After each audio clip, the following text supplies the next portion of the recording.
안녕하세요. 저는 딸 하나 두고 있는 60대 여성입니다. 세상살이 아무리 험난해도 여전히 살만한 세상이라는 걸 느꼈던 경험을 자랑하기 위해 글을 써봅니다. 세상에는 좋은 사람들이 많다는 걸 알고는 있지만 딱히 실감할 수 있는 경험은 없었죠. 하지만 그날로 인해 저는 세상 보는 눈이 달라졌다고도 할 수 있어요. 지금부터 들려드릴 제 소중한 이야기를 관심 있게 들어주시면 감사하겠습니다. 딸을 가진 후에 남편과 결혼을 한 저는 부모님 돌아가시고 온전히 남편에게만 의지하며 수년을 살아왔습니다. 시부모님도 없어서 저랑 남편은 아기랑 같이 똘똘 뭉쳐서 더 잘 살았어요. 부모님이 준 재산 조금과 남편이 시부모님께 상속받은 재산 조금을 합쳐 우리는 펜션 사업을 시작했죠. 여자아이인데도 유독 공룡을 좋아했던 딸아이를 위해서 고성에 자리를 잡고 펜션을 운영했습니다. 비수기에는 손님이 좀 없지만 그래도 성수기에 왕창 돈을 벌 수 있어서 딸 키우는 데는 전혀 문제가 없었어요. 아마 서울에서 생활했다면 정말 손가락 빨면서 지냈겠죠. 그나마 시골 동네라서 돈이 덜 들었던 것 같아요. 또 고성이 지내다 보면 재밌거든요. 저랑 남편도 펜션을 하면서 고성 구경 많이 하고 널리고 널린 공룡 흔적들을 다 둘러보면서 자주 나들이를 다녔습니다. 딸이 무척 좋아했고 그 덕분에 더 건강하게 컸던 것 같아요. 그리고 저희는 성수기 땐 휴가를 못 내니까 비수기 시작되면 타 지역에 가서 제대로 여행을 하고 왔거든요. 그래서 그날에도 서울의 공룡 박물관을 가기 위해 계획을 했고 즐거운 마음으로 채비한 채 남편 차에 올라탔었습니다. 오랜만에 가보는 서울 구경에 딸뿐만 아니라 저까지 들떠 있었어요. 게다가 그날은 날씨도 엄청 좋았거든요. 왠지 기분 좋은 하루가 될 것 같아서 설레어 있었는데 당황스럽게도 그날 남편에게 생각지도 못한 일이 발생하게 되었어요. 이상하다. 왜 이렇게 가슴이 답답하고 안 좋지? 아침에 먹은 게 체했나? 어제부터 메스꺼리는 것 같더니 오늘 영 이상하네. 왜? 오늘 아침 겨우 수프 먹은 게 다잖아. 많이 안 좋아? 애 때문에 혹시 몰라서 손 따는 거 가져왔는데 좀 따줄까? 좀 해줘봐. 먹은 것도 없는데 왜 이러는지 모르겠다. 아침부터 낌새가 이상하긴 했는데 차 타니까 더 욱신거리네. 남편이 운전을 하면서 중간중간 계속 가슴을 쿵쿵 때렸습니다.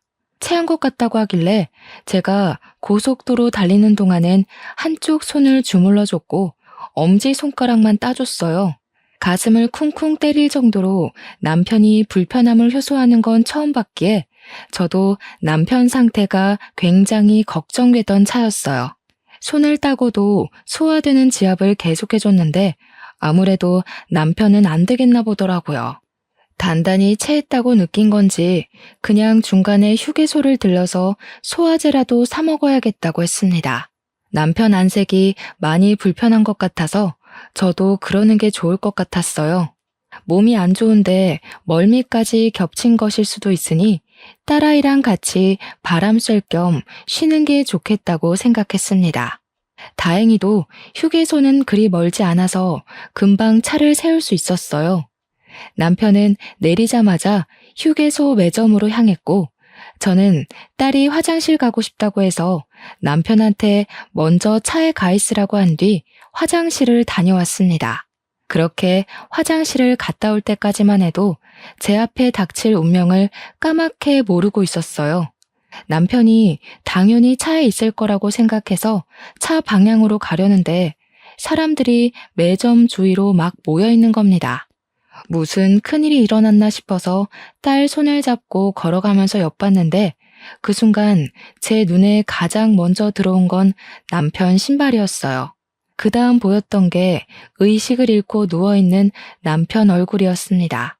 깜짝 놀란 저는 여보 하고 소리치면서 딸을 놓고 인파를 비집고 들어갔어요. 웬 모르는 남성분이 제 남편 심폐소생을 해주고 있는 상황이었습니다.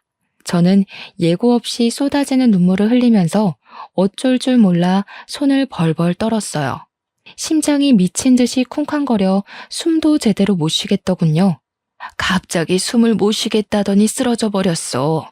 119 불렀으니까 너무 걱정하지 마라. 이 양반 마누라 되는 분이셔? 아, 어떡해요. 우리 남편 어떡해요? 여보 왜 이래? 눈 좀 떠봐. 어떡해. 저는 심폐소생을 받고 있는 남편을 지켜보는 것 말고는 할 수 있는 게 없었습니다. 그 상황이 너무 무섭고 절망스러웠어요. 그런 제 마음을 잘 아시는 건지 할머니께서 침착하게 저를 진정시켜 주었습니다. 그때 119가 도착하고 구급대원들이 서둘러 남편을 데리고 갈 때 저는 그제야 딸을 챙기고 올라탔어요. 딸도 아빠가 잘못되는 줄 알고 서럽게 울고 있었더라고요. 저도 너무 놀랐던지라 딸을 살피지 못했습니다. 그렇게 휴게소를 떠나고 병원을 가서 검사 확인을 했더니 의사 선생님께서 하는 말이 남편 심장 전선 하나에 문제가 생기긴 했는데 심폐소생이 잘 되어서 괜찮다고 하는 겁니다. 크게 걱정할 필요가 없다고 했어요. 너무 정신이 없어서 순간 망각했는데 심폐소생했던 그분이 땀을 뻘뻘 흘리고 있었던 게 기억이 났어요. 바쁘게 구급차 올라탄다고 감사하단 말을 못 전했다는 것이 그제야 마음에 걸렸습니다. 그 남자분이 누군지 몰랐지만 우리 남편 생명의 은인인 건 맞잖아요. 너무 감사한데 연락처도 몰라서 난처하더라고요. 꼭 감사했다고 말씀드리고 싶은데 그땐 머릿속에 남편밖에 없었기에 어떻게 만나서 감사 인사를 전해야 할지 막막했습니다. 일단은 그보다 급한 것이 또 있었어요. 구급차를 타고 오는 바람에 모르고 있었는데 나중에 남편 신분증 찾는다고 주머니를 뒤졌는데 남편 지갑도 없고 게다가 휴게소에 차를 두고 와버렸더라고요. 저는 지인의 도움을 받아서 일단 남편 차를 먼저 챙기기로 했어요. 늦은 시간이라 그때 그 할머니랑 남성분이 있을 리 만무하겠지만 혹시나 싶어 슬쩍 둘러는 봤습니다. 역시나 없길래 매점에 맡겨진 지갑과 차를 끌고 돌아왔어요. 괜찮을 거라는 의사 말대로 남편은 금방 의식을 찾았습니다. 남편이 그날의 기억을 잘 못하길래 제가 생명의 은인 얘기들을 막 해줬어요. 남편도 얼굴 못 본 그분들에게 감사 인사를 전하고 싶어 하더라고요. 그런데 아쉽게도 저는 방법을 찾지 못했습니다. 그래서 남편이랑 둘이서 그 감사함을 마음에 담아두고만 있었어요.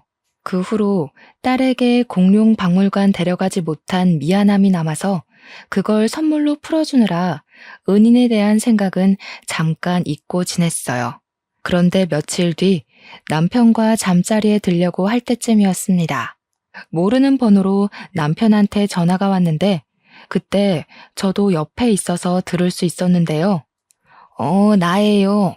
그때 휴게소에서 쓰러진 애기 아빠 전화 맞지? 어디 몸은 좀 괜찮은가 싶어서 전화해봤는데. 아, 예. 혹시 그때 휴게소에서 아내 곁에 계셔주셨다는 할머님 맞으시죠? 아유, 덕분에 살았다고 연락 꼭 드리고 싶었는데 이렇게 연락이 닿을 줄은 상상도 못했네요. 그렇지. 내가 자네 지갑에서 명함 좀 뺐네. 통 걱정이 돼서 말이지.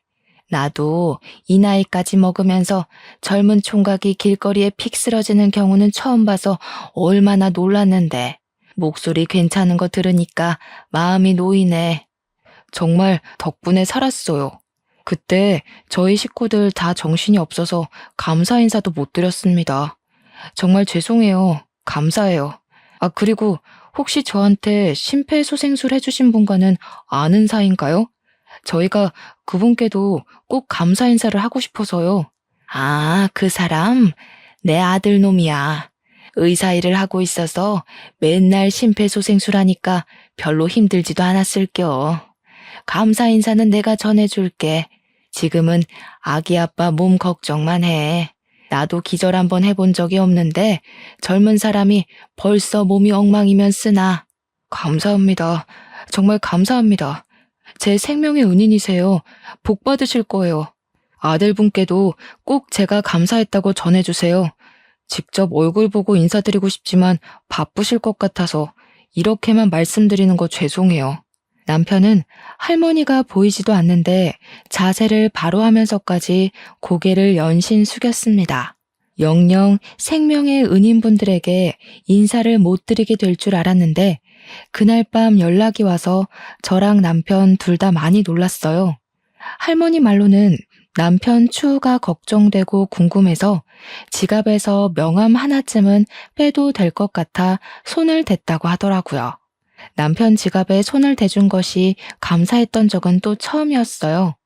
어쨌든 저도 남편이 전화 끊기 전에 할머니 목소리 듣고 싶어서 폰을 넘겨받아 인사를 드렸습니다.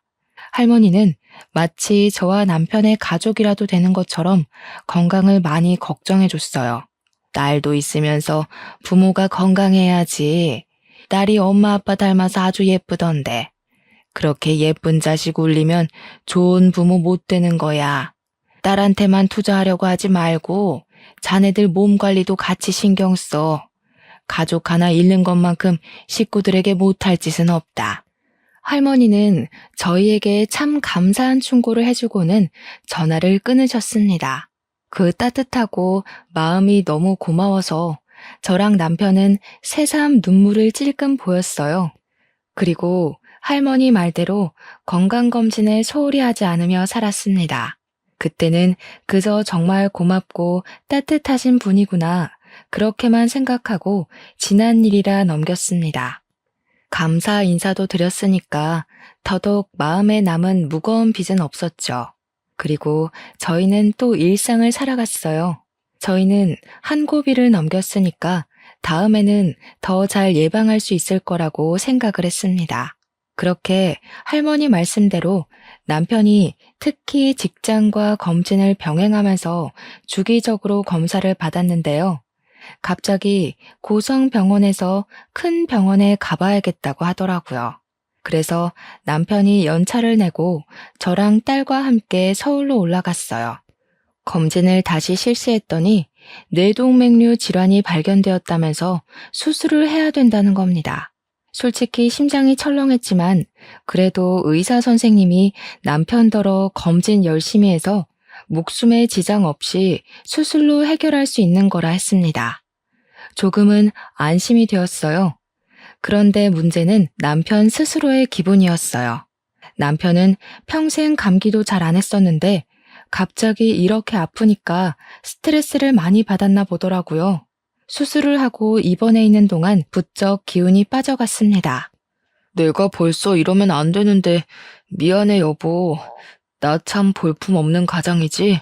당신한테 힘이 돼주고 싶은데 이렇게 병든 닭이 돼버려서 미안해. 무슨 소리야. 그런 말 하지 마. 당신 덕분에 나랑 딸이 버티고 살고 있는 건데 왜 그런 마음 약한 소리를 해. 누구나 아플 수 있는 거야. 미안하면 더 힘내서 빨리 나을 생각이나 해. 남편은 결국 건강상 문제로 큰 병원에서 쉬는 게 좋을 것 같아 서울병원으로 입원을 했습니다. 저랑 딸만 고성에서 펜션 하면서 남편 병원비를 위해 알뜰하게 살았죠. 저는 정말 남편만 힘을 낼 수 있다면 혼자 고생해도 상관이 없었어요. 우리 딸이 갓난아기라서 매일 시달리고 있어야 되는 것도 아니었고 돈 아껴 산다고 굶어 죽는 것도 아니었으니까요. 다만 한 가지 힘든 점이 있다면 시기가 하필 성수기가 아니라는 것이었습니다. 장사가 돈이 안 되니까 남편 병원비 마련하는 것이 좀 빠듯했어요. 그래도 남편한테는 티를 안 냈습니다. 남편이랑 매일 연락하면서 기운을 주고 싶었어요. 그런데 아무래도 남편이 아픈 데다가 혼자 있다 보니까 심리적으로 많이 우울한가 보더라고요. 공황장애 비슷한 걸 겪고 있다는 소식을 뒤늦게 알았습니다. 큰 병원이라서 정신과까지 동원이 되어 남편이 약을 먹고 있다고 하네요. 병원비 많이 들어도 괜찮으니까 필요한 치료 있으면 뭐든 다 하겠다고 해. 우리 딸 생각하면서 건강만 회복해줘. 할머니께서 그랬잖아. 애한테 부모가 없으면 그것만큼 큰 나쁜 부모는 없다고. 무슨 말인지 알지? 그렇지. 가장으로서 참 면목이 없다. 내가 어떻게든 우리 가족 책임질게. 당신이 조금만 애써서 우리 딸 좀 잘 봐주고 있어. 당연하지. 당신이야말로 우리 걱정하지 말고 기운내. 돈 걱정은 진짜 안 해도 되니까 마음 놓고. 당신이 지금 가장으로서 노력해줘야 되는 건 힘내서 치료하는 것뿐이야. 남편은 저랑 전화를 할 때만 기운 있는 목소리를 내었습니다. 그런데 저만이 남편의 기분을 눈치챌 수 있었어요. 남편은 갈수록 더 울적해지고 있었습니다. 그게 걱정되어서 결국 저는 하루 날을 잡고 오랜만에 남편에게 가보기로 했어요. 그렇게 딸이랑 같이 서울로 올라갔다가 뜻밖의 소식을 접하게 되었습니다. 병원에서 말하길 남편이 이미 한 달 전에 퇴원을 했다는 겁니다. 분명 남편과 일주일 전에 통화를 했거든요. 남편 깜짝 놀래주려고 몰래 와서 연락도 안 했었는데 그제야 저는 남편에게 미친 듯이 전화를 했어요. 그런데 연락이 닿질 않더군요.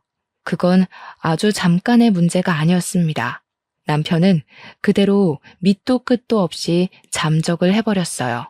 저희는 서울에 집이 없으니까 남편을 찾기 위해 서울에 계속 머물고 있을 수도 없는 상황이었습니다. 결국 저는 경찰에 실종 신고만 해놓고 고성에 내려가 딸이랑 연락을 기다릴 수밖에 없었어요. 그러나 절망스럽게도 시간만 흘렀어요. 남편에게도 경찰에게도 연락이 올 기미가 없었죠. 혹시 남편이 어디 길 가다가 또 쓰러진 건 아닌가 싶어서 저는 하루가 멀다 하고 밤잠을 설쳐야 했습니다. 남들 다 일상을 사는데 제 시간만 남편이 사라진 그때로 멈춰있는 기분이었어요.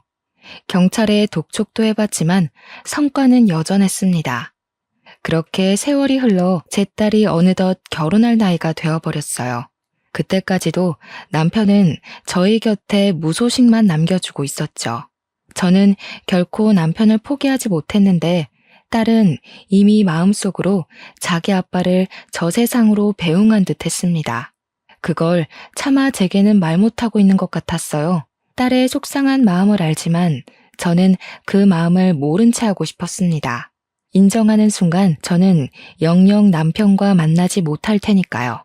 그런데 하늘은 도통 저의 이런 간절한 마음이 보이질 않는 건지 계속 남편을 놓으라고 아우성치는 것 같았어요. 어느 날 딸이 제게 와서 생각지도 못한 소식을 전하더라고요. 엄마, 나 임신했어. 미안해.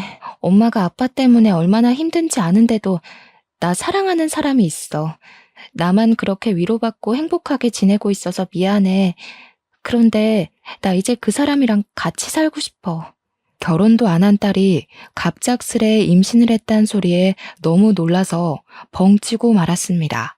딸이 죄책감을 느끼면서 고백하기를 오래전부터 결혼하고 싶은 남자가 있었다고 하더라고요. 그런데 제가 남편 때문에 끙끙 앓으며 허송세월 보내고 있으니 감히 자기 혼자 행복하게 가정을 꾸릴 면목이 없었다고 차마 사위 될 사람을 소개 못 시켜줬다고 하는 겁니다. 그렇게 결혼을 미루기만 하다가 끝내 덜컥 임신을 하게 되었다고 이젠 정말 결혼을 안 하면 안 될 지경이 되어버려 저한테 알리는 거라면서 딸이 죄인처럼 얘기를 했습니다. 그 순간 머리를 한 대 맞은 것 마냥 정신이 차려졌어요. 남편의 부재로 인해 세상에서 저만 불행하고 가장 힘들다고 생각했고 딸만큼은 아빠의 부재를 못 느끼도록 최선을 다하고 있었다 생각했는데 정작 저는 딸의 인생을 외롭게 만들고 있었던 겁니다. 혼인신고 먼저 하기로 했어. 결혼식은 급한 거 아니니까 그 사람도 기다려준대. 엄마 괜찮아지면 그때 결혼식 하려고. 아니다. 우리 딸 좋을 대로 해야지. 엄마가 너무 엄마 생각만 했네. 미안하구나. 우리 딸이 벌써 이렇게 커서 시집 갈 때가 된 줄도 모르고. 그래서 남자 쪽은 뭐 하는 집안이야? 믿을 만한 사람인 거야? 응, 병원하신대. 엄마만 괜찮다고 하면 그 사람 소개해 줄 수도 있어. 이번 주에 집에 데려올까? 잠깐만. 뭐 병원? 그럼 잘 사는 사람들일 거 아니야. 그런 집에서 우리 집안이랑 사돈을 맺겠다 했다고? 우리 뭐 하는 집인지 말해줬어? 당연하지. 내가 아버님, 어머님 다 만나봤었는데 정말 좋으신 분이야. 형편 때문에 사람 판단하는 그런 분들 절대 아니셔. 봉사도 많이 하시고 이미 우리 아빠가 수십 년째 나타나지 않는다는 것도 알고 계셔. 다 이해해 주신다고. 아유, 안 된다. 그런 사람들이 봉사를 해봤자지. 다 인터넷에 올라오고 병원 이미지 좋게 만들려고 그런 거라고. 그 사람들이 뭐가 아쉬워서 펜션하는 집안이랑 사돈을 맺으려고 하겠어? 딸, 이 결혼 다시 생각해보면 안 될까? 그래도 엄마는 수준이 맞는 집안이랑 했으면 좋겠는데. 그런 사람들 아니라니까. 엄마는 아빠 살려준 분들이 의사라면서 어떻게 의사를 그렇게 생각해?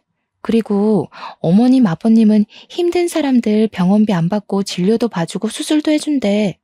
엄마도 딱 만나보면 느낄 거야. 큰 병원 아니고 서울 변두리에서 하는 동네 병원이거든. 동네 병원이든 대학병원이든 다 같은 의사라고 생각했습니다. 아무리 이미지 좋은 의사라도 식구가 되면 얼굴색 달라지는 의사들. 뉴스에서 수도 없이 봤었어요. 아빠가 없는 애를 왜 굳이 병원 집안에서 결혼을 하려고 하는지 이해가 안 되더라고요. 저는 혹시나 딸이 결혼하고 나서 시댁에 잡혀 살까봐 그게 가장 큰 걱정이 되었습니다. 이제 저한테 가족은 딸밖에 없다고 해도 무방한데 그 유일한 딸까지 내가 지키지 못하는 꼴이 될까봐도 걱정을 했어요. 하지만 어쩌겠어요. 딸은 이미 임신을 해버렸고 저를 위해서 몇 년을 참고 기다렸다는데요.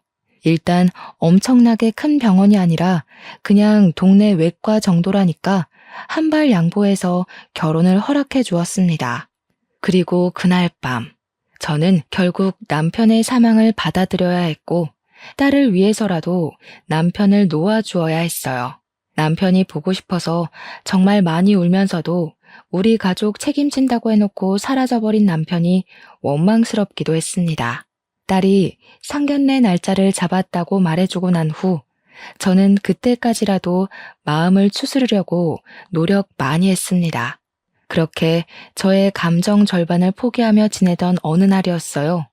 모르는 번호로 연락이 온 겁니다. 딸에게 줄 몸보신 요리를 하던 중에 받았는데 그 안에서 들려오는 목소리는 저를 주저앉게 만들었어요. 발신자는 다름 아닌 남편이 휴게소에서 처음 병환증세가 왔을 때 남편을 살려주신 할머니였습니다. 휴게소 때로부터 무려 14년이 지난 날에 온 연락이었어요. 내가 죽기 전에는 그 양반 잘 살고 있는지 알고 죽어야 쓰겄다. 요즘은 어떻게 지내고 있어? 아기 엄마도 잘 지내고 있는 거야? 조그맣던 딸내미도 많이 컸겠네. 할머님께서 어떻게 제 번호까지? 할머님은 건강하게 잘 지내고 계세요? 저희가 먼저 연락을 드릴 걸 그랬어요. 아직까지도 저희 생각해 주시는 줄은 몰랐네요. 너무 감사드려요. 연락은 뭐 시간 되는 사람이 먼저 하고 그러는 거지. 그런 게 뭐 중요한가? 그래서 아기 아빠는 어때? 다 같이 잘 살고 있는 거야? 할머니께서 묻는 말에 저는 남편이 실종돼서 죽었는지 살았는지도 모른다는 소리를 할 수가 없었습니다. 이렇게 시간이 흘렀는데도 할머니께서 저희 안위를 걱정해 주시는 거면 솔직하게 남편 소식을 말했을 때 왠지 할머니가 마음 편히 못 지낼 수도 있을 것 같다는 생각이 들었거든요. 그래서 결국 할머니께 거짓말을 해버렸고 우리 모두 잘 지내고 있다고 답했습니다. 할머니를 위해서 그게 저만의 최선이라고 생각했어요. 더는 우리 집안 신경 쓰지 마시고 할머니 건강 걱정하면서 지내길 바랬죠. 할머니를 생각해서 겨우 울음 삼켜가며 말을 했는데 정작 할머니는 대답이 없었습니다. 그러다 갑자기 한숨을 푹 쉬면서 저를 향해 혀를 끌끌 차셨는데요. 가여워서 어쩌나. 아무래도 내가 가만히 있으면 안 될 문제 같네. 내가 이번 주에는 중요한 약속이 있어. 그 일 끝나면 다시 연락할 테니까 기다려라. 뜬금없는 말이라고 생각했습니다. 제가 대답도 못 드렸는데 할머니는 그렇게만 말하고 전화를 끊어버렸어요. 할머니의 말이 의아했지만 그보다 겨우 마음 정리했던 남편을 다시 떠올린 셈이라서 가슴이 무너질 만큼 슬픈 기분을 또 느꼈습니다. 시간을 어떻게 흘려보내는지 모르게 딸 상견례 날이 다가왔어요. 그래도 딸 상견례에선 울상으로 있을 수 없어서 딸과 함께 미용실에서 메이크업과 헤어까지 받고 상견례 자리에 갔습니다. 저랑 딸이 먼저 도착했고 한 2분 뒤에 사돈될 사람들이 우르르 들어오는데 그때 저는 앉은 자리에서 벌떡 일어날 수밖에 없었어요. 휠체어에 실려서 들어오는 할머니가 있었는데 얼굴 보자마자 14년 전 우리 남편을 살려주고 제 곁을 지켜준 은인이라는 게 바로 생각이 났습니다. 너무 놀라서 저는 바로 할머니를 아는 체 했어요. 그러자 할머님이 저를 가만히 보다가 박수를 짝 치더라고요. 어머나, 이게 누구야? 아기 엄마가 어떻게 여길 다 왔어? 설마 우리 집 손자 며느리 될 사람 엄마인 거야? 가만히 있어봐. 그럼 손자 며느리가 그때 그 꼬마애? 네, 맞아요. 제 딸이에요. 아니, 어떻게 이럴 수가 있대요? 그럼 할머니께서 제 사돈 식구란 말씀이세요? 사돈네 사람들은 제가 할머니와 아는 사이니까 굉장히 놀라워했습니다. 할머니와 저 또한 서로를 바라보면서도 너무 신기해서 입만 틀어막고 있었어요. 그러자 안사돈이 할머니에게 우리 아는 사이였냐고 묻더라고요. 그럼 당연히 알지. 내가 이 집안 사람들 때문에 한 번도 아니고 2번이나 놀라고 있는데, 아니 이제 3번째인가? 할머니의 말씀을 저도 몰라 듣고 있었는데 할머니는 우리 관계를 모르는 이들을 위해서 일단 14년 전 그날의 얘기를 먼저 하였습니다. 그러자 안사돈이 어머 하면서 갑자기 저와 할머니 사이의 이야기를 아는 체 하더라고요. 그때 안사돈 하는 말에서 저는 할머니가 왜 우리 집 때문에 2번째, 3번째 놀란다는 소리를 했는지 알게 되었어요. 어머님, 혹시 그분 말씀하시는 거세요? 아버님 병원에서 지내는 분이요? 그래. 아이고, 이렇게 만날 인연이었으면 내가 진작에 그 양반한테 알려줬을 텐데. 그 양반 아무것도 모르고 또 가족 사진만 들여다보고 있을 거야, 둔치처럼. 할머니가 말하는 사람을 안사돈도 알고 바깥사돈도 알고 사위까지 알고 있었어요. 저랑 딸만 당장 무슨 소린지 못 알아듣고 있는 그때 할머님이 저를 휠체어 가까이로 오라고 손짓하셨습니다. 그리곤 제 2손을 꼭 붙잡아 주셨어요. 이 가여운 거사, 식구들이 어쩜 다 그렇게 착해 빠졌어. 네 속 썩어가는데 내 속 다를까봐 거짓말을 했던 거야? 네 서방되는 놈을 내가 데리고 있는데 잘 살고 있기는 무슨. 네? 그게 무슨 소리세요? 제 남편 말씀하시는 거예요? 지금 제 남편이랑 같이 있다는 거예요? 할머니가 제 손을 쓰다듬으면서 말해주는 내용은 그간 남편의 실종 행적을 알 수 있을 만큼 상세했습니다. 남편은 제게 마지막 전화를 하기 전 이미 퇴원 수속을 밟은 상태였다고 했잖아요. 그게 일자리를 구하려고 했던 거랍니다. 거액의 병원비를 저 혼자 감당하고 있는 게 미안했던 것 같아요. 그렇게 무작정 퇴원해버린 남편은 일자리를 알아본다고 경비직 같은 걸 구했는데 그게 놀랍게도 바깥사돈 병원의 경비직 자리였다고 했어요. 바깥사돈 병원은 동네에 있더라도 3층짜리 단독 건물이었던지라 주차장과 경비를 관리해줄 담당이 필요한 규모라고 하더군요. 그런데 그 일을 하다가 남편이 그만 또 병이 도져서 쓰러졌다고 하는 겁니다. 집안이 하는 병원이니 할머니가 마침 병원을 들렸다가 남편을 발견해서 또 조치를 취했다고 해요. 다행히 병원에서 쓰러진 거라 응급처치는 빨랐다고 하더라고요.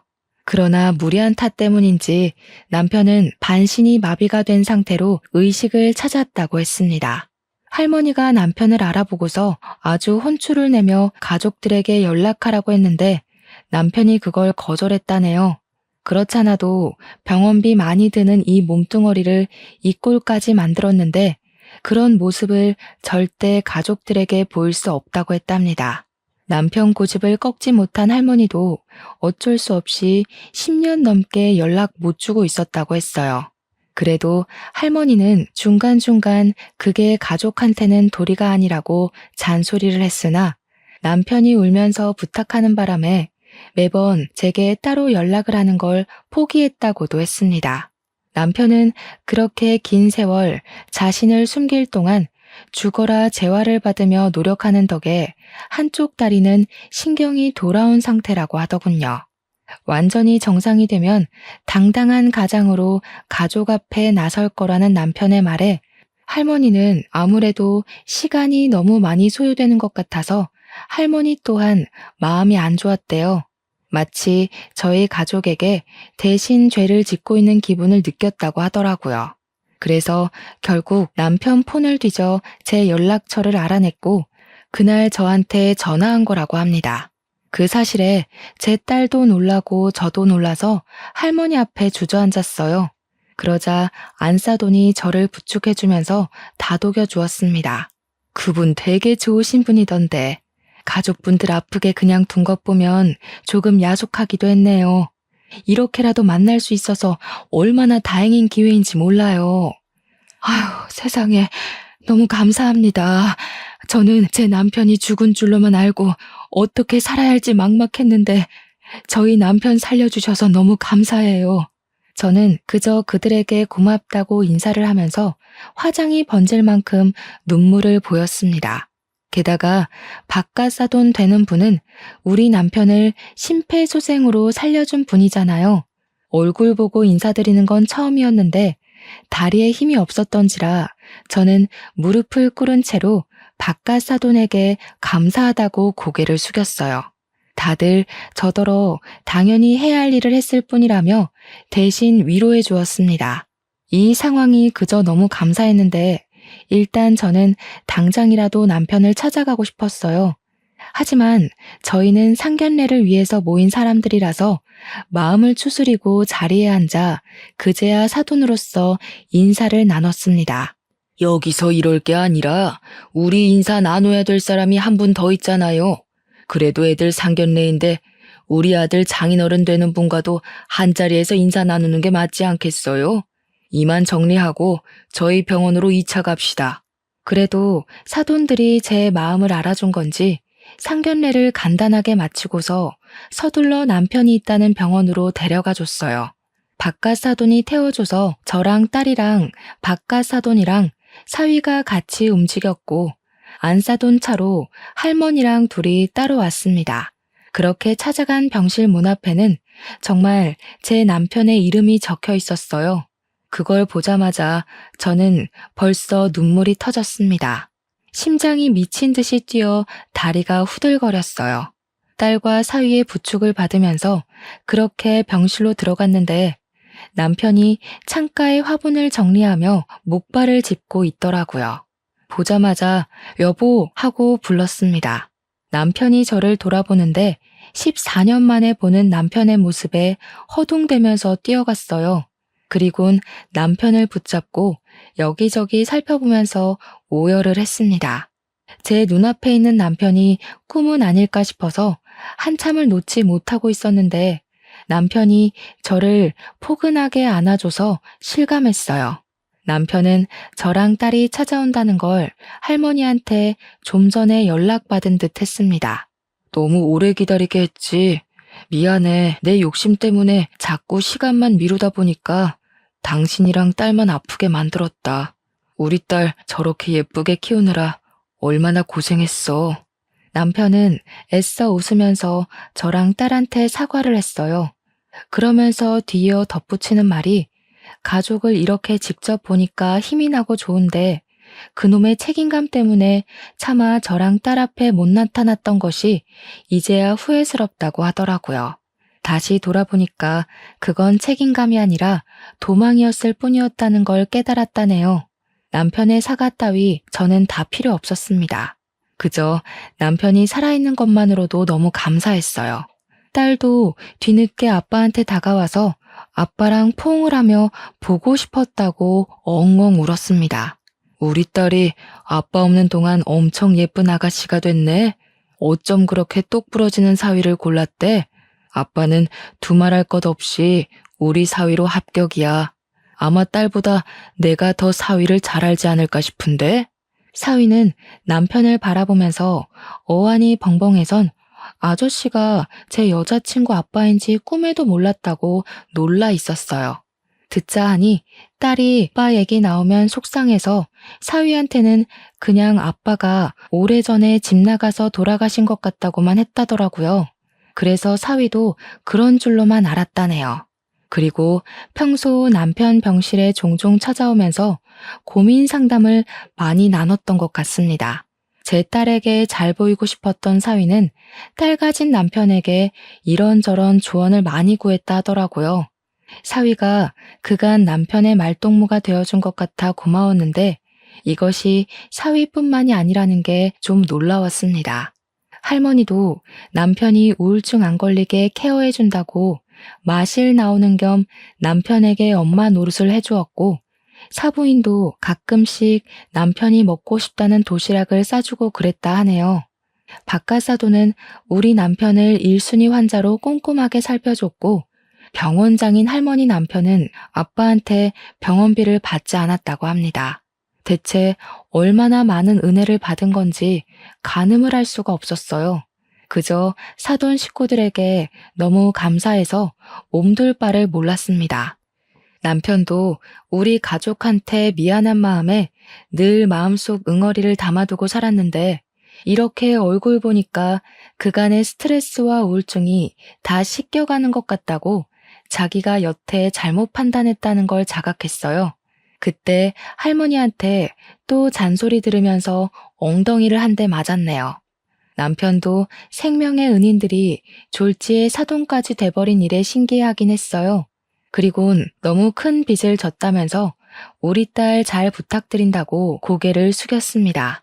저 또한 감사해서 사돈 어른들과 일일이 악수를 하며 인사를 했고 할머니 앞에선 무릎을 꿇고서 할머니 손을 잡고 눈물을 터뜨렸어요. 우리 가족 할머님 아니었으면 다 무너졌을 거예요. 정말 감사합니다. 할머니께서 저희 가족 다 살려주셨어요. 죽을 때까지 할머니는 잊지 않고 기억할게요. 그래, 이제 사돈 됐으니까 나한테 많이 갚아주면 되겠다. 설마 기억만 해주고 두 손 놓고 있는 건 아니지? 이 늙은 애미랑 놀아주러 자주 와야 돼. 저는 울음 때문에 대답을 할 수 없어서 고개만 연신 끄덕였습니다. 그때 남편은 목발을 짚고 와서 박가사돈 손을 꼭 잡으며 말하더라고요. 박가사돈, 그때 저 심폐소생술 해주신 덕분에 제가 지금 이렇게 가족들 볼 수 있네요. 정말 제 생명의 은인이십니다. 사돈 식구들 다 제 은인이에요. 다시 한번 감사해요. 전 그냥 의사로서 해야 할 도리를 한 건데요, 뭘. 오히려 저희가 고맙죠. 하나밖에 없는 귀한 딸 보내주시는 건데. 모든 게 제자리를 찾았고 제 시간도 남들처럼 똑같이 흘러가게 되자 저희 딸은 상견례 끝나고 바로 결혼식을 준비할 수 있었습니다. 남편은 딸과 함께 행진하기 위해서 그때까지 열심히 재활을 했어요. 사돈네 집안은 동네에 있는 작은 외과도 있었지만 알고 보니 서울에도 아주 크게 병원 하나가 더 있더라고요.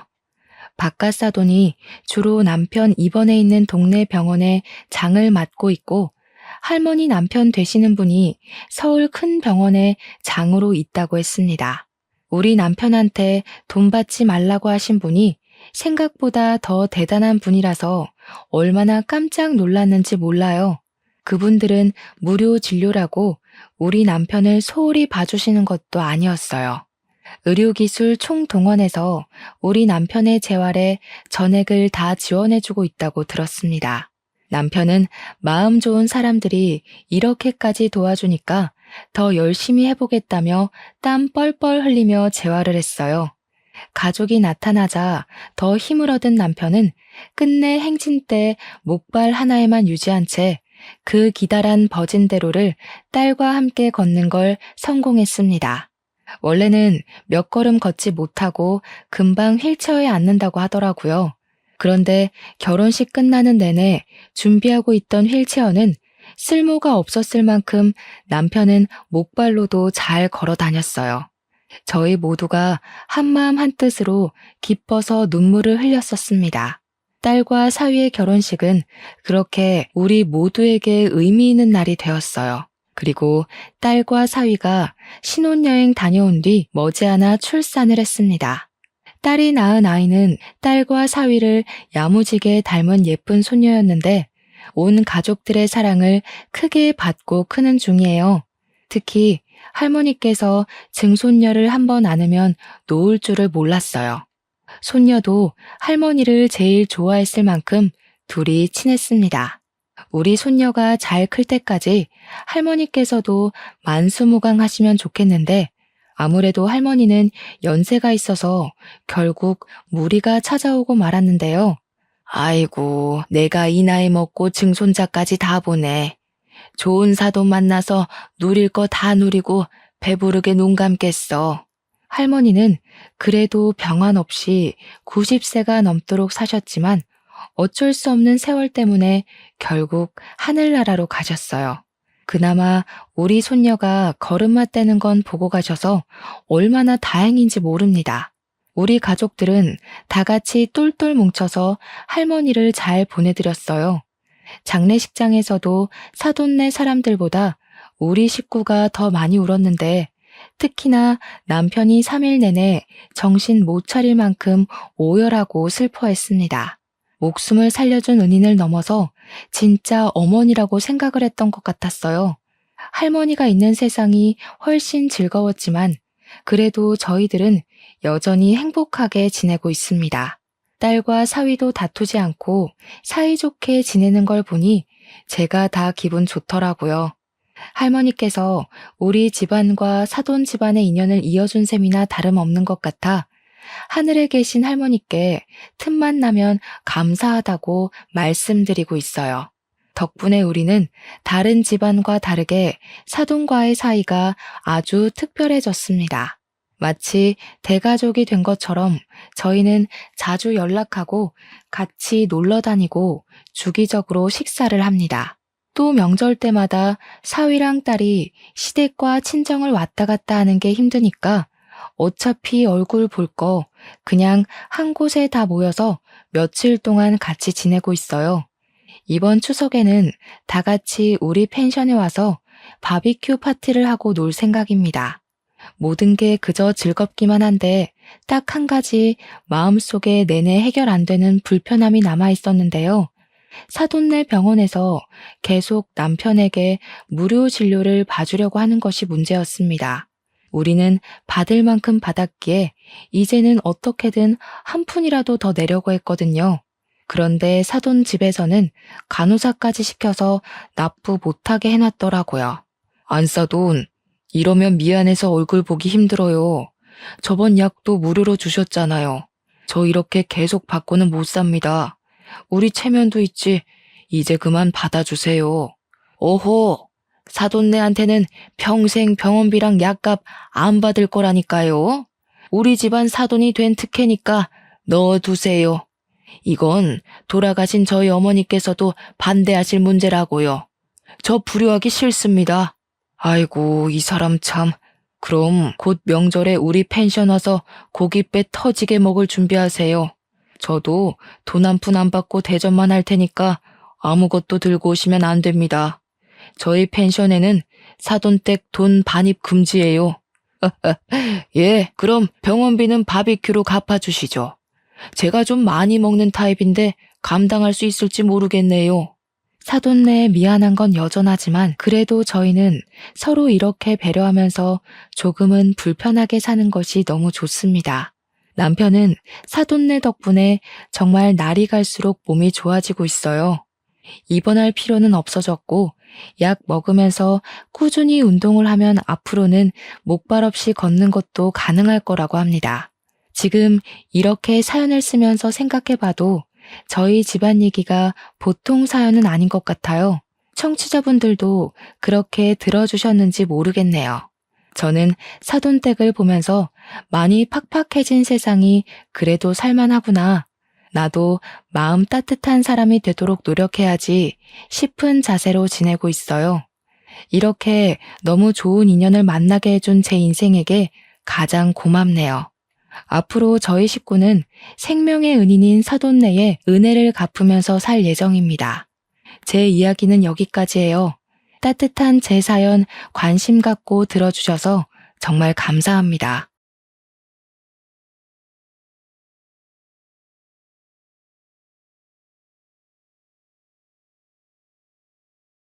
안녕하세요, 청취자 여러분. 저는 이제 막 40을 넘긴 아이 엄마입니다.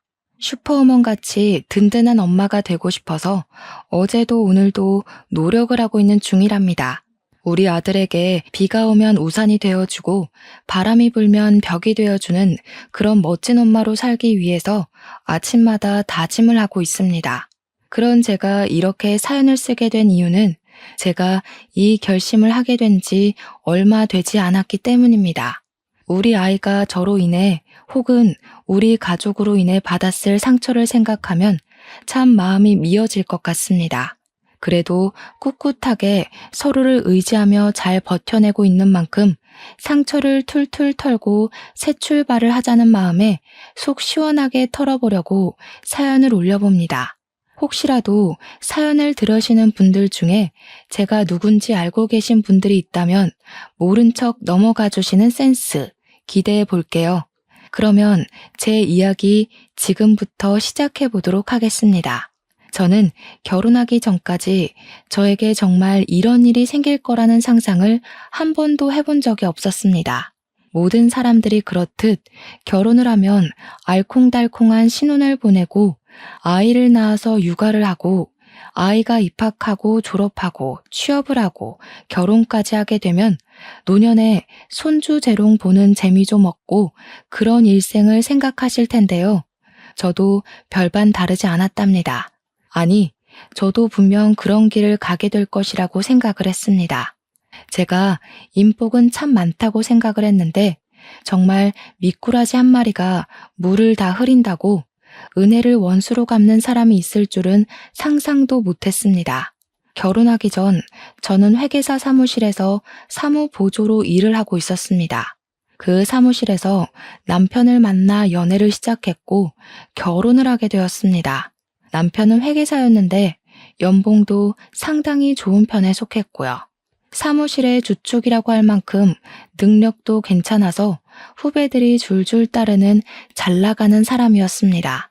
그런 남자를 만나 결혼을 했다는 게 저희 집에서는 가문의 영광이나 다름없다고 생각을 했었습니다. 하지만 저는 연애할 때부터 남편의 허세와 사치에 조금 불만이 있긴 했습니다. 그래도 그만큼 버니까 당연히 여유를 부릴 수 있다고 생각은 했죠. 꾸미는 걸 너무나도 좋아해서 명품으로 치장을 하고 블랙카드를 자랑하고 싶어서 밥값을 결제하는 그런 남자라는 게 마음에 걸렸을 뿐이었습니다. 거기다가 금이야 오기야 키운 외동아들이 억대 연봉의 회계사가 되었으니 우리 시모의 어깨가 얼마나 올라가 있었겠습니까? 집안 자체가 잘 사는 집은 아니었지만 잘 키운 회계사 아들 하나, 열아들 안 부럽다. 그런 모토로 살고 계신 시모의 치맛바람은 장난이 아니었습니다. 결혼을 하고 나서도 살림 하나하나 간섭을 하고 제 말투, 제 행동이 남편을 욕보일 수 있는 거라고 하면서 참견을 하셨습니다. 저도 엄연한 직장인임에도 불구하고 여자는 남편을 내조하기 위해 태어난 존재라며 집안일은 모조리 저의 것이라고 못을 박아두셨습니다. 내조를 잘해야 아들도 대를 이어 회계사가 될 것 아니냐면서 저에게 시모의 인생을 강요하시기도 했습니다. 시모는 물론 평생을 전업주부로 살았으니 그게 당연한 일상일지 모르겠지만 저는 아침 9시에 출근해서 6시에 퇴근하는 직장인인걸요. 제가 조금의 반기를 들 때마다 연봉으로 치사하게 눌러대는데 남편이 저보다 연봉이 3배 이상 높았거든요. 일을 하는 사람이라 집안일을 일일이 살피기가 어려우니 시모한테 대신해달라고 요청을 한 적도 있었습니다. 그럴 때마다 시모는 저에게 그 푼돈 벌어서 어디다 쓸 거냐면서 당장 일을 그만두고 집안을 살피라고 하셨죠. 아이가 있는 것도 아닌데 지금 일을 그만두면 저는 당연히 경력단절 여성이 되지 않겠습니까? 경력단절이 되는 것만큼은 죽기보다 싫었던 저는 일을 그만두지 않겠다고 늘 고집을 부렸습니다.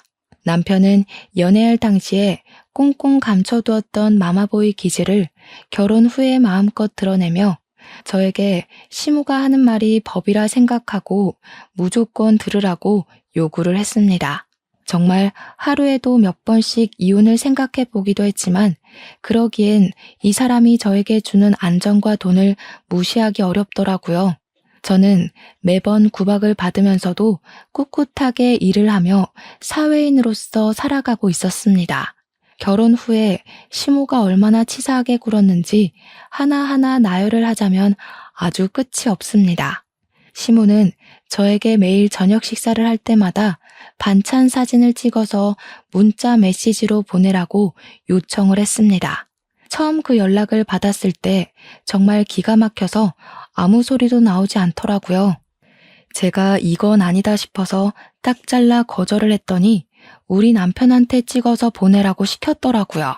남편이 매일 밥상에 앉아서 사진부터 찍어대니까 진짜 돌아버릴 지경이었죠. 반찬이 부실하다. 우리 아들 소고기 뭇국은 맵게 끓여주는 걸 좋아하는데 왜 허여멀건하니 끓여놨냐 하는 잔소리는 기본이고요. 마감 기한 때문에 바빠서 늦게 퇴근해서 배달 음식이라도 시켜 먹는 날에는 백두산 화산이 터진 것처럼 난리를 치셨습니다. 바깥일 하는 사람 속이 든든해야지 어디 짜장면 같은 걸 배달해 먹냐고 면이 밥이냐고 잔소리를 하셨습니다. 거기다가 남편이 하루는 하늘색 셔츠를 입고 출근하겠다고 하는 걸 제가 말린 적이 있었거든요. 그날 점심시간에 시모가 전화를 해서는 우리 아들이 하늘색 셔츠 입고 싶다고 했는데 왜 흰색 셔츠를 다려놨냐고 잔소리를 하는 겁니다. 아들이랑 같이 출근하는 거 지겹지도 않냐? 부부가 떨어져 있을 시간도 필요하니 일 그만두고 집에서 전업주부나 해라 하면서 하나하나 간섭을 하셨어요. 물론 저라고 가만히 있었겠습니까? 당연히 눈에서 레이저 빔을 쏘아대면서 반항했죠. 밥 반찬 가지고 트집 잡을 거면 시모가 밥해서 집에 가져다 달라. 저녁에 늦게 퇴근하는 날은 밥상 좀 미리 차려놔 달라. 누가 회색 정장에 하늘색 셔츠를 입고 출근을 하냐? 그건 패션 테러하는 거다.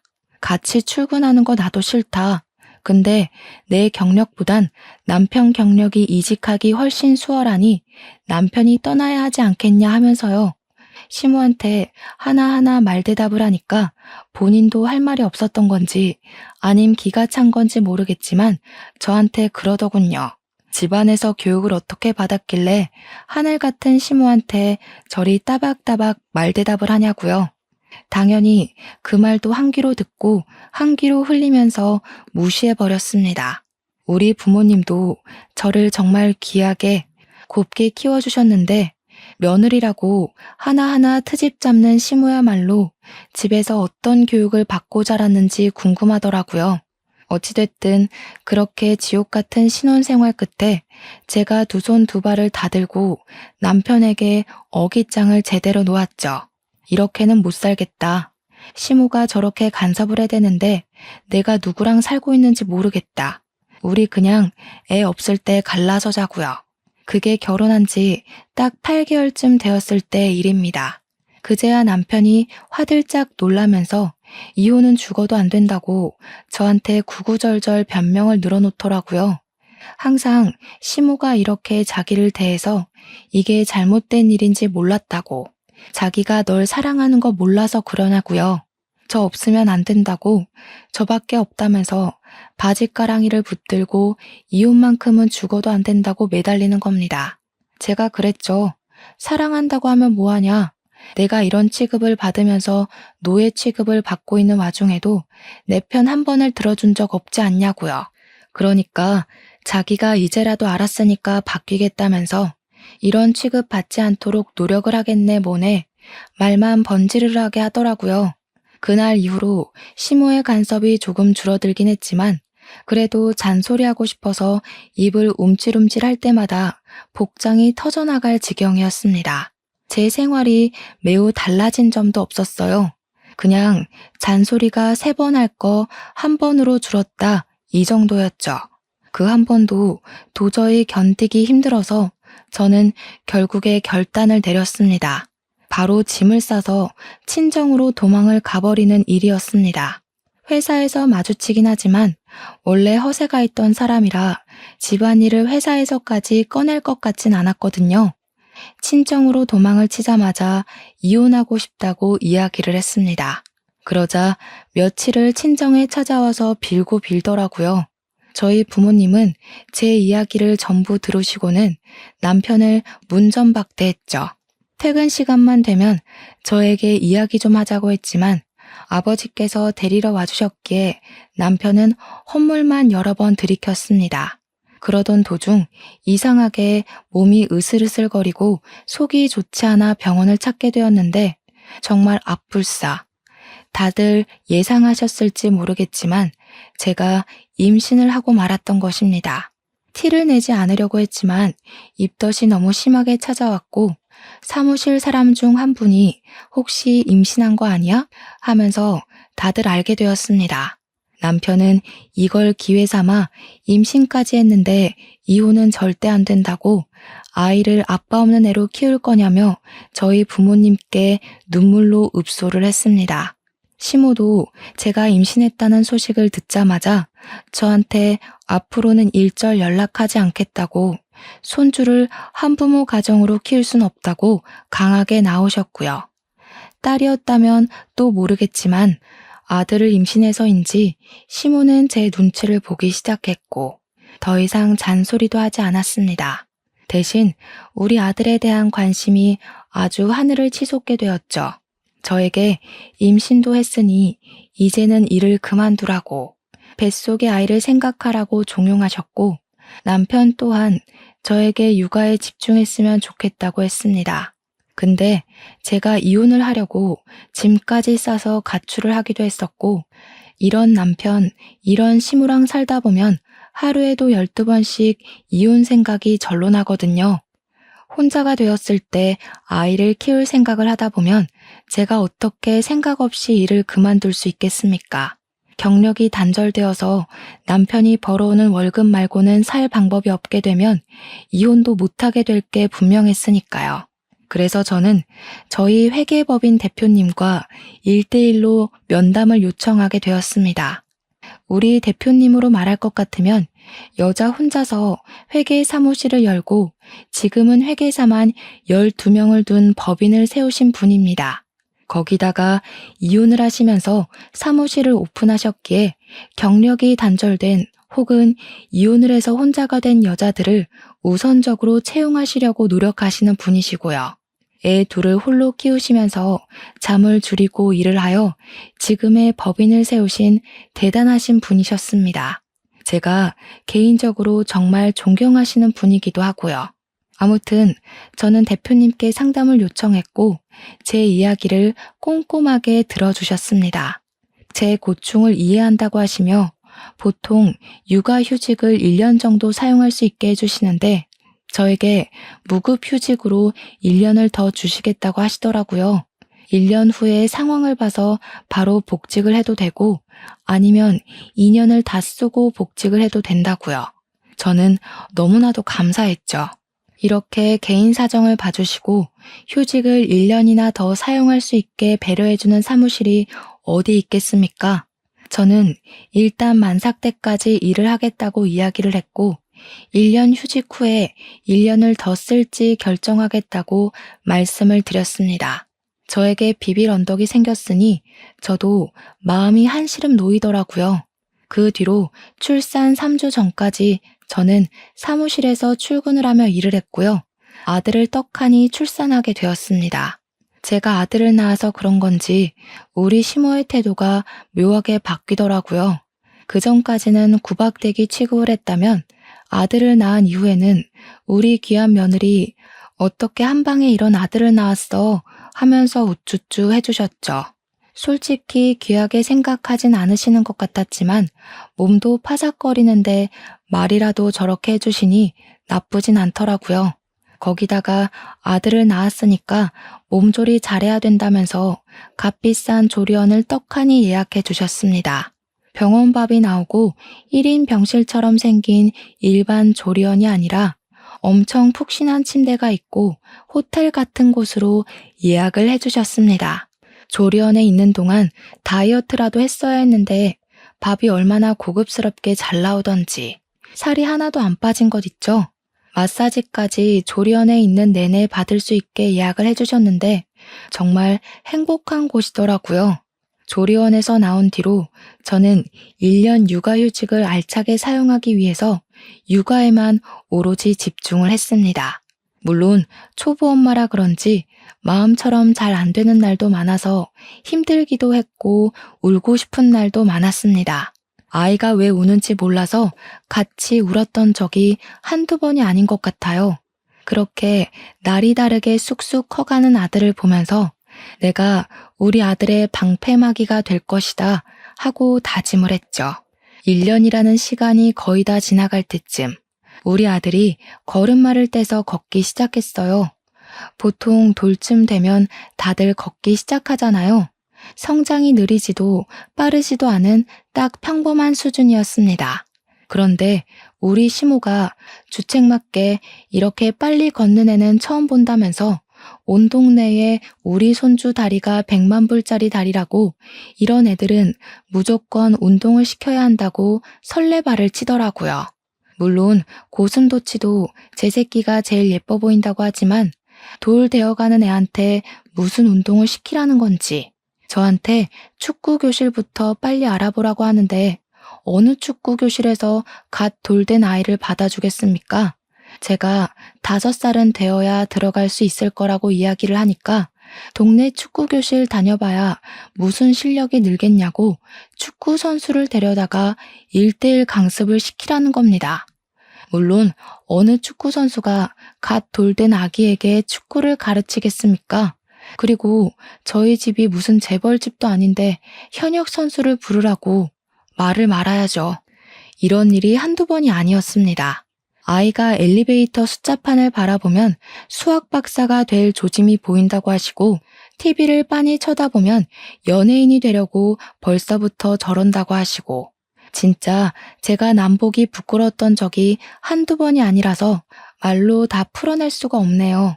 돌잔치까지 다 치르고 나서 육아휴직이 끝나가는 시점이 되자 남편이고 시모고 다시 닥달을 하기 시작했습니다.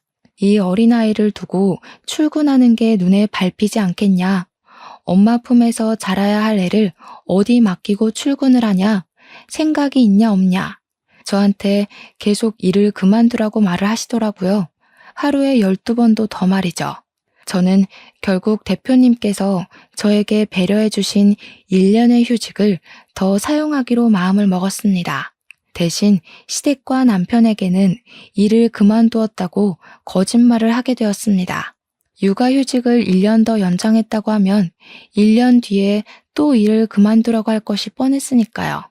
1년을 지켜보고 전업주부로서 살만하다 싶으면 그때 퇴직을 해도 괜찮을 것 같다는 생각을 했습니다. 제 이야기를 끝까지 들어주신 대표님께서는 남편에게 제가 사직서를 제출했다는 말을 흘려주셨고요. 저는 1년 더 연장된 휴직을 쓰는 것이지만 송별회까지 해가며 퇴직을 하는 것처럼 행동을 하게 되었습니다.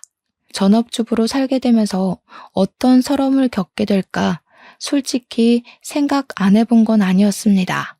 정말 아니나 다를까 제가 사직서를 제출했다고 하자마자 그때부터 시모고 남편이고 사람이 돌변하더라고요. 시모는 저에게 옛날에는 애 낳자마자 갓난아기 없고 몸 회복도 못한 채로 밭일까지 다 하고도 멀쩡했다고 하시더라고요. 저는 조리원이라는 비싼 곳까지 가서 회복까지 다 하고 왔으니 집안 살림에 더 힘쓰라고 잔소리를 시작하셨습니다. 매일같이 밥 사진을 보내라는 것부터 다시 시작을 하시더니 남편이 무슨 옷을 입고 출근을 했는지, 옷을 다려놓긴 한 건지, 넥타이는 골라줬는지까지 신경 쓰셨습니다. 3번 잔소리할 거 하나로 줄여놨더니 이제는 5개를 하시더라고요. 도대체 그동안 어떻게 참고 지내신 건지 존경스러울 지경이었습니다. 저는 결국 2주일 만에 시모에게 짜증을 확 부렸습니다. 너무너무 싫다고, 이렇게 간섭하시는 거 선 넘는 거라고요. 내 아들 챙기기도 바빠 죽겠는데 다 큰 어머님 아들까지 챙겨야 하는 거냐고. 그렇게 걱정되시면 제발 어머님이 하시라고요. 36이나 먹은 남자가 자기 옷 하나 못 챙겨 입으면 모자란 놈 아니냐고 했죠. 그랬더니 시모가 지금 우리 아들 보고 모자란 놈이라고 했냐면서 어떻게 그런 말을 할 수 있냐고 난리 블루스를 치대요. 저는 1년이라는 시간 동안 아이의 성장을 더 가까이서 지켜볼 수 있음에 감사했지만 전업주부로서의 삶은 아주 빵점으로 살았습니다. 무급 휴직 기간이 끝나가기 전쯤 저는 아이를 어린이집에 보내기 시작했고요. 복직을 위한 준비를 시작했습니다. 당연히 시모고 남편이고 제가 일을 그만둔 줄 알았으니까 복직을 할 거라고 생각도 못했겠죠. 지난 1년 동안 집에서 보내는 삶이 정말 지옥 같아서 저는 하루빨리 출근을 하고 싶었죠. 일부러 출근하는 날 남편을 먼저 보내고 제가 출근을 했습니다. 남편에게 나 아직 일할 능력 있다는 걸 보여주고 싶어서 출근해서 회사에서 마주칠 때까지 아무 소리도 하지 않고 버텼습니다. 회사에 출근을 하고 대표님께서 직접 제가 다시 복직하게 되었다고 직원들에게 인사를 시켜주었습니다. 빈자리 잘 채우겠습니다 하고 인사를 하는데 남편의 얼굴을 보니 귀신이라도 본 듯 하얗게 질렸더라고요. 집으로 돌아와서 저에게 사직서 냈다며 하면서 화를 내는데 태연하게 대표님께서 자리 마련해 주셨다고 대꾸를 했죠. 대표님이 직접 지시한 일이라는데 제가 뭘 어쩌겠습니까? 당연히 그날 이후 시모고 남편이고 집에서 집안일이나 할 것이지 바깥일을 한다면서 잔소리를 퍼붓더라고요. 집에서 맨날 밥 차리고 청소나 하고 아기 똥기저귀 비우는 일보단 사무실에 나가서 일을 하는 게 제 삶에 더 보람되는 일인걸요. 그 뒤로는 시모가 잔소리를 하던 남편이 저에게 짜증을 내던 해탈한 부처의 마음으로 무시하고 지냈습니다. 아이가 5살이 되고 유치원에 가게 되었는데 글쎄 유치원 버스에서 사고가 일어난 것입니다. 버스로 등하원을 하던 아이 한 명이 버스에서 잠이 들었고 선생님이 보지 못한 채로 버스 문을 닫은 겁니다. 아기가 버스 안에서 혼자 2시간을 버티다가 울다 쓰러지게 된 것이었죠. 물론 생명에 지장은 없었지만 그 아이가 우리 아이랑 같은 반인 친구였거든요. 그 소식을 듣자마자 남편이고 시모고 아이 등원을 엄마가 직접 해야지 버스 태우면 이런 사고가 난다고 퇴직하고 애를 보라고 난리를 치더라고요. 저는 남편에게 그렇게 걱정되면 네가 퇴직하고 애를 봐라 하니까 우리 남편이 자기가 버는 돈이 얼만 줄 알고 하는 소리냐고 하대요. 제가 버는 돈 연봉 3천만 원도 안 되는 돈으로 어떻게 살겠냐고요. 그래도 유치원까지는 양반이었습니다. 유치원은 적어도 4시에 하원을 하고 하원 도우미가 2시간 정도 봐주고 나면 저희가 퇴근을 했으니까요. 그런데 진짜 문제는 아이가 8살이 되어서 초등학교에 입학을 하게 되었을 때였습니다. 학교가 1시도 안 돼서 끝나버리더라고요. 돌봄 제도가 있어서 신청을 하긴 했는데 경쟁률이 어찌나 치열하던지. 당연히 저희 아이는 선발이 되지 못했고 1시에 끝난 뒤로 저는 어떻게 해야 하나 전전긍긍 매일 스트레스를 받았습니다. 그런데 엎친 데 덮친 격으로 우리 남편이 갑자기 퇴직을 하겠다고 저에게 일방적인 통보를 했습니다. 제 연봉으로 우리 가족이 어떻게 먹고 사냐고 하던 남편이 무슨 바람이 불어서 저러는지 제가 정신 나간 거 아니냐고 당신이 돈을 벌어와야 우리의 학원을 보내든 봐줄 사람을 구하든 할 것 아니냐고 했습니다. 그러니까 남편이 자기가 회계 업무를 봐주던 회사 전무가 사업 아이템 중에 기가 막힌 게 있다면서 같이 공동 투자를 해서 사업을 한번 해보자고 했다는 겁니다. 무슨 IT 보안 프로세싱이 어쩌고 저쩌고 하면서 설명을 하는데 무슨 소리인지 하나도 못 알아듣겠더라고요. 거기다가 우리 남편의 직업은 회계사인데 갑자기 IT가 말이 되나요? 제가 말렸죠. 남편이 하는 말이 자기는 이미 경력이 있기 때문에 여기서 말아먹어도 다른 데 취직하면 된다고 하더라고요. 자신감도 가득이고 이미 퇴직금까지 수령해서 투자를 했다고 하는데 하늘이 무너지는 줄 알았습니다. 그때부터 저는 외벌이를 시작하게 되었습니다. 우리 남편은 사업한답시고 못된 것만 배워서 매일 술이 절어서 집에 들어왔습니다. 출퇴근도 안 하는 놈이 애 픽업 좀 하라고 했더니 세상에 남편이 그런 일을 하는 집이 어디 있냐면서 자기가 놀긴 뭘 노냐고 하더라고요. 엄연히 사업하는 사업가라면서 자기가 픽업을 하면 백수한량으로 볼 거 아니냐고 화를 내더라고요. 진짜 답도 없다. 저런 걸 어떻게 데리고 사냐 하고 있는데 저희 아들이 초등학생이고 학원을 다니지 않겠습니까? 그런데 아이가 저에게 학원 다니기가 싫다고 하더라고요. 선생님이 맨날 휴대폰만 보고 윽박만 지른다고요. 학교 주변에 널린 게 학원이었는데 어디가 좋은 학원인지 정보가 없으니까 알 수가 없더라고요. 막막했습니다. 저는 워킹맘이다 보니까 아이만 케어를 하는 학부모들이랑 어울릴 시간이 없었거든요. 넌지시 아들에게 친구 엄마들 번호 좀 알아오라고 시켰는데 아들이 애들이 안 알려준다고 모르겠다고 하더라고요. 생각해보니 학교에서 학급 엄마들끼리 알림장을 주고받은 앱이 있다는 게 생각이 났습니다. 제가 거기서 댓글들도 일일이 확인을 하고 1대1 채팅을 걸어서 전업주부인 아이 엄마 하나를 알게 되었습니다. 우리 아들이 학원을 바꾸려고 하는데 어떤 학원이 좋은지 정보를 좀 달라고 이야기를 했죠. 그러니까 저한테 어머 성우 엄마 웬입으로요? 이런 거 엄청 귀한 정보라서 워킹맘한테는 안 알려주는 거 알죠? 너무 기분 나빠하지 말아요. 우리라고 뭐 집에서 놀고 먹는 건 아니잖아요. 이런 정보는 발빠르게 뛰어다녀야 하는데 성우 엄마는 앉아서 정보만 주워 먹게요? 하더라고요. 기가 찬 것도 잠시. 저를 차단했는지 그 뒤로 연락을 다 씹어버리더군요. 이게 바로 워킹맘과 전업맘의 세력 싸움인가 싶어서 머리가 다 아찔하더라고요. 인터넷에서만 보던 일이 저에게 실제로 이루어진 것이나 다름없었으니까요. 고민이 엄청나게 되었습니다. 정말 일을 그만두고 전업맘들 사이에 뛰어들어야 하나 싶어서 말입니다.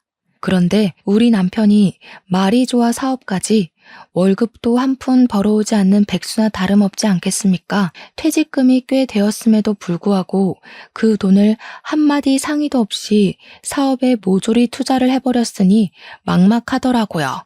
당장 생활비 자체도 제가 벌어오고 있는 돈이 전부인데 일을 그만뒀다가는 학원은커녕 손가락만 빨게 생겼으니까요.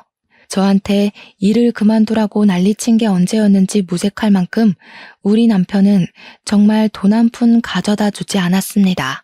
가만히나 있으면 중간이라도 가지 밖에서 뭘 하고 다니는 건지 맨날 술 먹은 카드값이 몇백이 찍혀 나오는 게 아니겠습니까? 이러다가는 집도 팔게 생겼다고 제가 남편을 엄청나게 닥달했습니다.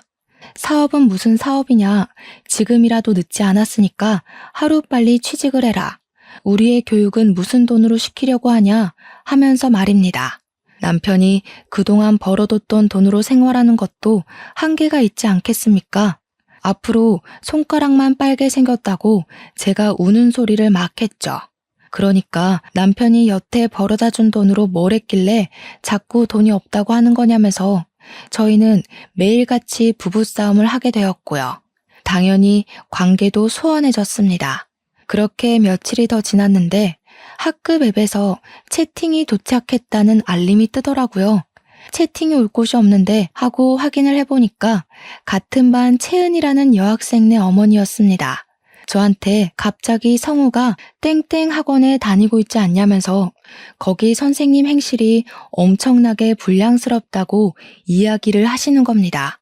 매일같이 담배 냄새 풀풀 풍기면서 다니고 애들 문제지나 대충 던져주고는 제대로 수업도 안 하고 있다는 불만이 넘친다면서 학원을 옮기라고 하더라고요. 제가 채은이 어머니께 말씀은 감사하나 어디 학원을 보내야 할지 모르겠다고 하니까 채은이가 다니고 있는 학원으로 옮기래요. 그 학원이 이 동네에서 제일 깔끔하고 수업도 꽉 채워서 하는 곳이라면서 채은이도 한글 공부 금방 뗐다고 하더라고요.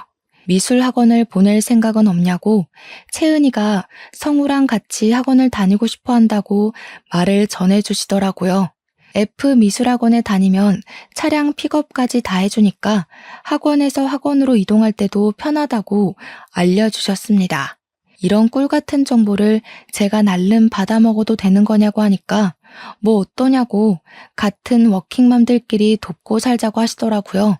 채은이 어머님도 워킹맘이셨냐고 동지를 만나서 반갑다고 하니까 휴대폰 번호를 알려주시면서 동네에서 식당을 하고 있다고 하시더라고요. 나중에 시간 되면 밥이라도 한번 먹으러 오라고 하길래 알겠다고 냉큼 대답을 했습니다. 바로 학원도 옮기고 미술학원도 등록을 했습니다. 미술학원에서 차량으로 모든 학원을 다 픽업해주니까 너무너무 편하더라고요. 거기다가 제가 늦게 퇴근하는 날에도 미리 말만 하면 학원에서 애를 늦게까지 돌봐주셨어요. 이게 다 채은이 어머님 아니었으면 모를 정보였으니 감사한 마음에 남편이랑 아들을 데리고 채은이네 식당에 가서 밥을 먹었습니다. 채은이도 엄마 가게에 있었는지 성우를 만나서 신나하며 같이 놀더라고요. 채은이 엄마랑 졸지에 인사도 하고 밥도 먹고 있는데 남편이 술 한잔 하자고 하더라고요. 그래서 소주 한 병을 시켜서 먹고 있는데 오늘 장사가 잘 안 된다고 하시더라고요. 남편이 냉큼 같이 앉아서 드실래요? 해서 제가 놀라서 무슨 소리를 하는 거냐, 장사하시지 않냐 하니까 오늘 문 닫죠 뭐 하시더니 셔터를 내리시더라고요. 성격도 화통하신 채은이 엄마랑 같이 얼떨결에 술까지 한잔하게 되었습니다. 안주까지 뚝딱 만들어 오시는데 진짜 음식 솜씨가 좋으시더라고요. 우리 남편이 음식이 너무 맛있다면서 한 입 먹고 대박이다, 두 입 먹고 진짜 맛있다 남발을 하는데 제가 밥 해줄 때는 반찬 투정하던 놈이 아들 친구 엄마 앞이라고 사회생활 하나 싶었습니다. 그런 와중에 채은이 엄마가 우리 남편은 뭐 하시는 분이냐고 물어보셨어요. 평소에 지나가다 몇 번 뵌 것 같은데 엄청나게 멋쟁이이신 것 같다고 하면서요. 그 말에 남편의 어깨가 갑자기 하늘로 치솟더니 자기는 사업을 하는 사업가라면서 이번에 돈 5억을 투자해서 IT 쪽으로 하나 차렸다고 으스대더라고요. 신생 기업인데도 불구하고 매출이 꽤 잘 나와서 아주 성장 가치가 있는 회사라고 하는 게 기가 막혔습니다. 채은이 엄마는 그것도 모르고 남편이 돈 잘 벌어서 너무 좋겠다고 부럽다고 하시고요. 저는 속으로 와, 저 정신 나간 놈이 돈 한 푼 안 벌어오면서 입에 침도 안 바르고 구라를 치네? 하고 생각했습니다. 벌어오기는 개뿔, 카드값까지 구멍이 나서 돌려막기 하고 있는 백수 주제의 말입니다. 제가 아무 소리도 하지 않고 있으니 남편이 겸연쩍게 채은이네 아버지는 뭐 하시는 분이냐고 물어보니까 채은이 엄마가 당황하더라고요. 사실 자기는 이혼을 했다고, 워낙 남편이 돈 문제가 많았던 사람이라 인연을 끊고 홀로 애를 키우며 식당을 운영하고 있다고 했습니다. 저도 처음 듣는 이야기라 조금 놀랐는데 우리 남편이 그러더라고요. 혼자서 장사하기 힘드실 텐데 언제라도 저희들 도움이 필요하면 불러주시라고요. 연락을 달라면서 자기 핸드폰을 들이미는데 제가 뭐해? 하니까 아니 연락처라도 받으려고 하더라고요. 이미 내가 알고 있으니까 괜찮다고 했죠 뭐. 그날 이후로 채은이 엄마가 편해진 덕분에 저희는 꽤 많은 이야기를 나누며 워킹맘의 고충을 토로했고 절친이 되었습니다. 어찌나 말이 잘 통하던지 든든한 아군을 얻은 듯한 기분이 들었습니다. 거기다가 채은이가 아파서 급하게 조퇴를 해야 하는 상황에 채은이 엄마가 식당에 손님이 있어서 움직일 수 없는 상황이 있었거든요. 그때 제가 남편에게 연락을 해서 남편이 채은이를 조퇴시키고 병원 진료를 본 뒤 가게까지 데려다 준 적이 한 번 있었어요. 그날 채은이 엄마가 울면서 저에게 고맙다고 이야기를 하는데 저도 눈물이 왈칵 나더라고요. 그때 정말 마음을 다 털어놓게 되었죠. 우리 남편이 워낙 채은이 엄마의 음식을 좋아해서 저녁에 아들까지 셋이서 자주 채은이네 식당에 가서 밥을 먹기도 했고요. 가끔은 공짜로 밥을 주는데 고마우면서도 자꾸 이러면 밥 먹으러 못 온다고 으름장도 났죠. 학원을 같이 보내고 채은이와 성우가 워낙 단짝처럼 지내니까 자주자주 시간을 가지게 되었는데 남편에게서 사건이 터지고 말았습니다. 글쎄, 이 제정신 아닌 놈이 카드값 돌려막기를 하고 있었으면 소비를 좀 줄여야 할 것 아니겠습니까? 저 몰래 카드론까지 긁어쓰고 막히면 새 카드를 발급받고 하면서 무려 빚이 2억이 넘게 생기게 된 것이었습니다. 제가 고지서를 받고 너무 놀라서 당장 사업이고 나발이고 다 접고 출근하라고 했는데 꼴에 자존심은 있어가지고 조금만 더 버티면 돈 더 벌 수 있다고 난리를 치더라고요. 제가 이렇게는 더 이상 못 산다고 나까지 일 그만뒀었으면 어떻게 할 뻔했냐고 하니까 남편 놈이 하는 말이 뭐라는 줄 아세요? 그래서 요즘 우리 엄마가 너한테 잔소리 안 하잖아 였습니다. 돈. 잔소리 좀 그만하라고 자존심 상해 죽겠다면서 남편이 하는 일을 잘한다 해줘야 하는 거 아니냐고 하더라고요. 채은이 엄마는 자기 사업한다니까 멋있다고 칭찬해주는 거 못 봤냐고 하는데 웃기더라고요. 채은이 엄마가 언제 그런 소리를 했냐고 콧방귀를 끼니까 어제도 그런 말을 했다고 하는 게 아니겠습니까? 어제 만났다고? 둘이? 하니까 남편이 당황해 하더라고요. 배가 고파서 점심을 채은이네 엄마 식당 가서 먹었다고 하는데 황당했습니다. 제가 점심 먹을 거 냉장고에 분명 해두고 출근했거든요. 제가 째려보면서 그제야 채은이 엄마 음식 솜씨가 더 좋은 걸 어떡하냐는데 진짜 재수가 없더라고요. 그런데 곰곰이 생각을 해보니까 남편의 말이 이상하더라고요. 채은이 엄마가 왜 우리 남편에게 저도 없는 데서 멋있다고 칭찬을 하는지, 사업 이야기는 왜 꺼낸 건지, 아니 그것보다도 둘이 만났는데 저에게 아무런 말도 없었다는 게 수상하잖아요. 채은이 엄마도 우리 남편도 남편의 말실수가 아니었으면 저에게 꽁꽁 숨기려고 했었다는 게 너무너무 이상했습니다. 한번 의심을 하기 시작하니까 점점 남편의 행동이 수상하게 느껴지더라고요. 예를 들면 휴대폰에 연락이 오든 말든 신경도 쓰지 않던 남편이 휴대폰을 무슨 신주단지 모시듯이 애지중지하고요. 제가 만지지도 못하게 본인 주머니에 꽁꽁 숨겨두고 다닌다든지 메시지가 왔는데 혼자 몰래 가서 본다든지 하는 태도가요. 점심마다 제가 차려둔 반찬이 사라졌었는데 실상은 채은이네 가서 밥을 먹었다는 것도 이상했습니다. 그럼 제가 해둔 반찬은 버렸다는 거잖아요. 끼를 먹을 리는 없는 사람이니까요. 거기다가 우리 남편이 회계사 자격증은 어떻게 딴 건지 자꾸 저에게 말실수를 하더라고요. 채은이 엄마가 그러는데 하면서 말이죠. 저랑은 나눈 적도 없는 대화를 술술 부는 것에 의심이 점점 쌓이니 확신이 되더라고요. 제가 이걸 어떻게 풀어내야 할까 고민을 하다 보니 사무실에서도 끙끙 앓고 있더라고요. 대표님께서 요즘 무슨 일 있냐고 물어보시길래 대표님이라면 믿어도 되겠지 싶어서 최근에 일어났던 모든 일을 다 털어놓았습니다. 아무래도 남편이 바람을 피우는 것 같다고. 근데 이게 제 망상인지 진짜인지 헷갈린다고 말이죠. 그러니까 대표님이 저한테 바람이 났으면 당연히 바로 가서 족쳐야 하는 거 아니냐고 분노로 눈을 일렁이시더라고요. 저는 대표님 입에서 그런 험한 말이 나오는 걸 처음 봐서 깜짝 놀랐죠.